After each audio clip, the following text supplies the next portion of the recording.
Hi, hello, నమస్తే. I'm back again with another review. మన slogan తెలుసుగా, బడ్జెట్ ఉంటే థియేటర్లో ఉండాలి, లేకపోతే ఇంట్లో సినిమా చూసేయాలి. సో, నేను బడ్జెట్ అనుకూలించి ఈరోజు చూసిన cinema 'Thandel'. Yes, Naga Chaitanya, Sai Pallavi lead పేర్గా act చేసినటువంటి 'తండేల్' చూసేసానండి. ఇంకా మనం సినిమా రివ్యూ విషయానికి వెళ్ళిపోదాం. సో, ఆల్మోస్ట్ ట్రైలర్ చూసిన ప్రతి ఒక్కరికి అర్థమైపోయి ఉంటది. మీరు గెస్ చేసిన స్టోరీ కరెక్టా కాదా అనేది నేను చెప్పిన రివ్యూలో అర్థమైపోతుందండి. బేసిక్‌గా ఈ 'తండేల్' అనేది 'తండేల్ రాజు' నాగ చైతన్య ప్లే చేసిన రోల్ పేరండి. అతని జర్నీ అని చెప్పొచ్చు ఒక మాటలో. అతను ఒక ఫిషర్‌మెన్‌గా యాక్ట్ చేసాడు నాగ చైతన్య. అండ్ ఎప్పుడైతే ఫిషర్‌మెన్‌గా యాక్ట్ చేసాడో మనకి ఆ ఎన్విరాన్మెంట్ నిజంగా ఫిషర్‌మెన్‌గా కన్విన్స్ చేసాడా లేదనేది మనకు పాయింట్ వస్తది. అది టు సమ్ ఎక్స్‌టెంట్ కన్విన్స్ చేశారండి. అంటే చాలా హోంవర్క్ చేశారు. And as it is original story. Even కొన్ని ఇంటర్వ్యూస్‌లో కూడా వాళ్ళిద్దరు కూర్చొని మాట్లాడడం జరిగింది. సో, నాగ చైతన్య పర్ఫార్మెన్స్ ఈ సినిమాలో బెస్ట్ పర్ఫార్మెన్స్ టిల్ డేట్ అని చెప్పొచ్చు. అండ్ సాయి పల్లవి యాజ్ యూజువల్‌గా చాలా బాగా చేశారు. వాళ్ళిద్దరి మధ్య కెమిస్ట్రీ చాలా బాగా వర్కౌట్ అయింది. And main plot of the సినిమాకొస్తే యాక్చువల్‌గా ఏంటంటే నాగ చైతన్య ఒక టీమ్‌తో కలిసి లాస్ట్ ఒక వేటకెళ్ళడం జరుగుతుంది. దాంట్లో అనుకోకుండా వాళ్ళు పాకిస్తాన్ పోలీసులకి దొరికిపోతారండి.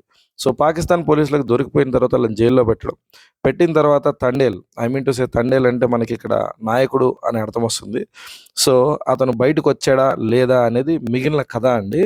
అండ్ ఇక్కడ మనం మెయిన్ మాట్లాడుకోవాల్సిన పాయింట్ ఏంటంటే సాయి పల్లవి అండ్ నాగ చైతన్య ఇద్దరి లవ్ స్టోరీ ఫస్ట్ హాఫ్‌లో మనకు చాలా ఎన్హాన్సింగ్‌గా చూపిస్తారు. And will be getting convinced that వాళ్ళు నిజంగా ఇంత ప్రేమించుకున్న వాళ్ళ మధ్యలో ఎడబాటు, ఐ మీన్ టు సే వాళ్ళిద్దరి మధ్య గ్యాప్ వస్తే సాయి పల్లవి క్యారెక్టర్ అంత ఫైట్ చేయడంలో అర్థం ఉంది అనే ఫీలింగ్ అయితే మనకు తెప్పించారు. And out of some cinematic liberties మనకి ఫస్ట్ హాఫ్ అంతా లవ్ స్టోరీ చూసిన తర్వాత సడన్‌గా సెకండ్ హాఫ్ వచ్చేటప్పటికి ప్యాట్రియాటిజం వైపు సినిమా షిఫ్ట్ అయిపోతుందండి. ఎప్పుడైతే పాకిస్తాన్ అనే ఎలిమెంట్ మనకి సినిమాలోకొచ్చిందో ఆటోమేటిక్‌గా మనందరం ఇండియన్స్ కాబట్టి ఏమంటారు దాన్ని, దేశభక్తి మోడ్‌లోకి ఆన్ అయిపోతాం. దాన్నే డైరెక్టర్ చాలా బాగా చేశారు. బట్ ఏంటంటే లవ్ స్టోరీ సడెన్‌గా షిఫ్ట్ అయింది ఏందబ్బా అనే ఫీల్ మాత్రం నాకు పర్సనల్‌గా ఉండిపోయింది. అండ్ సాయి పల్లవికి ఈ సత్య రోల్ 100% సూటబుల్ అండి. అండ్ తనకి ఏ రోల్ ఇచ్చినా చాలా బాగా చేస్తది. రీసెంట్‌గా 'అమరన్‌లో' కూడా సూపర్ పెర్ఫార్మన్స్ ఇచ్చింది కదా! సో, అలాంటి గుర్తుండిపోయే పాత్ర మళ్ళీ సాయి పల్లవికి ఉందని చెప్పొచ్చు. అండ్ ఇక్కడ మనం మెయిన్‌గా మాట్లాడుకోవాల్సింది ఎవరితోనంటే నాగ చైతన్య గురించి. ఎందుకంటే తను బెస్ట్ పెర్ఫార్మన్స్ ఇచ్చి ఈ సినిమాని మనకి 'తండేల్ రాజు' అనే క్యారెక్టర్‌ని కన్విన్సింగ్‌గా ప్లే చేశారండి. అండ్ ఇంకా ఈ సినిమా డీటెయిల్స్ వచ్చేస్తే ఫస్ట్ హాఫ్‌లో వచ్చిన లవ్ సాంగ్ కావచ్చు, తర్వాత శివుడి మీద ఒక సాంగ్ కావచ్చు. ఈ 2 సాంగ్స్ హైలైట్ అండి బేసిక్‌గా. అంటే I mean to say first హాఫ్‌ని మనల్ని ఎంగేజ్ చేయగలిగింది ఆ 2 సాంగ్స్ వల్ల. అండ్ అపార్ట్ ఫ్రమ్ దిస్ ఇంకా మనం మాట్లాడుకోవాల్సిన విషయం చాలా ఉన్నాయి. అది డీఎస్‌పీ గారి బ్యాక్‌గ్రౌండ్ స్కోర్ అండి. అది చాలా హెల్ప్ అయిందని చెప్పొచ్చు. అండ్ ఇంకోటొచ్చేసి డీటెయిలింగ్ ఆఫ్ ది ఫిల్మ్ అండి. చాలా డీటెయిల్‌గా వర్క్ చేశారు. ఫస్ట్ హాఫ్‌లో మనకు కొన్ని ఎలిమెంట్స్ ఏదైతే డైరెక్టర్ చూపిచ్చాడో, ఇంత డీటెయిల్‌గా వర్క్ చేశాడనే ఫీలింగ్ మనకు ఖచ్చితంగా వస్తుంది.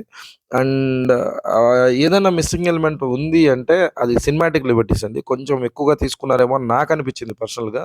అండ్ సినిమా చూడొచ్చా అంటే I personally say it definitely it's one time watch అండి. మీరు ఎంజాయ్ అయితే చేస్తారు. అండ్ ఒకసారి మీరు థియేటర్‌కెళ్లారంటే సాయి పల్లవి పెర్ఫార్మన్స్ కావచ్చు, నాగ చైతన్య పెర్ఫార్మన్స్ కావచ్చు, మిమ్మల్ని సీట్‌లోంచి పక్కకి జరిగేలా చేయదనమాట. అలా చూస్తూ ఉండిపోతాం. అంతవరకైతే నేను ప్రామిస్ చేయగలను ఫస్ట్ హాఫ్ వరకు.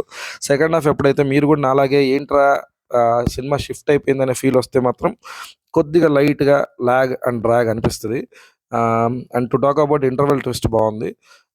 ఇది నాకనిపించిన ఫీలింగ్ అండి. మీరు కూడా సినిమా చూసినట్లయితే బేసిక్‌గా మీకేమనిపించిందో కామెంట్స్ రూపంలో తెలియజేయండి. అండ్ నేను చెప్పిన విధానం మీకు నచ్చినట్లయితే నా ఛానెల్ సబ్స్క్రైబ్ చేసుకోండి. This is it for now. మళ్ళీ ఎన్నో రివ్యూస్‌తో కలుస్తూనే ఉంటా. బాయ్.